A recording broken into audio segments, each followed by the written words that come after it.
Imagine for a moment a world where forgiveness replaces revenge, where compassion triumphs over selfishness, where love conquers hate. It seems like an impossible dream, right? Well, that's exactly the kind of world Jesus was proposing in the Sermon on the Mount. And not only did he propose it, but he also gave us the tools to make it a reality. In a world torn apart by conflicts, divisions, and hatred, the teachings of the Sermon on the Mount offer a radical alternative, a way of living that can heal broken relationships, bring peace to seemingly hopeless situations, and transform entire communities.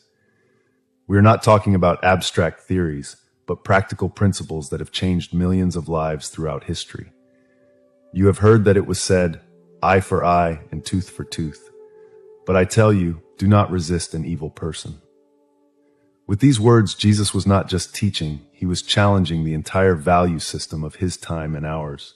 He was proposing a completely new way of relating to one another and to God. Let's dive into the heart of the Sermon on the Mount. It all begins in Matthew 5:1-2. Now when Jesus saw the crowds, he went up on a mountainside and sat down. His disciples came to him and he began to teach them.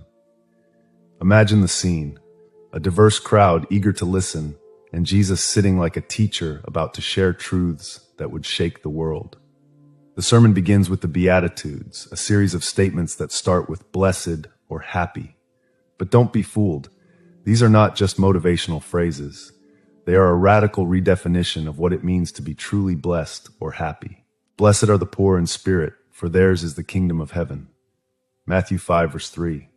Wait, the poor in spirit? This goes against everything the world tells us about success and happiness. It's not about being materially poor, but recognizing our spiritual need. It's admitting that we don't have all the answers and that we need God. This is the first step to experiencing the kingdom of heaven, not in a distant future, but here and now. Jesus continues, blessed are those who mourn, for they will be comforted. Matthew 5:4. In a world that tells us we must always be happy, that we must quickly get over our losses, Jesus validates our pain. He tells us it's okay to mourn, that grieving is part of life, and he promises comfort.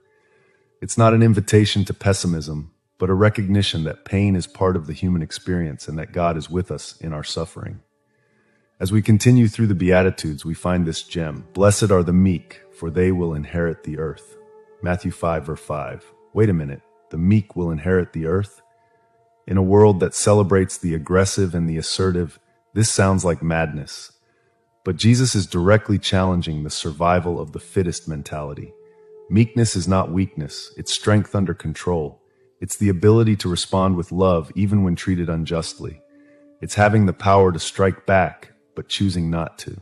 It's like a powerful horse that has been tamed, all that strength and power under control. And then comes this, blessed are those who hunger and thirst for righteousness, for they will be filled. Matthew 5:6. Jesus is not talking about a casual desire for things to be better. He is talking about a deep yearning like physical hunger and thirst. It's a call to action.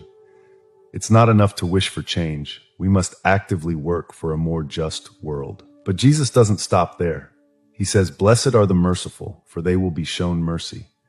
Matthew 5:7. In a world that often cries out for revenge, that delights in seeing the mighty fall, Jesus invites us to choose compassion.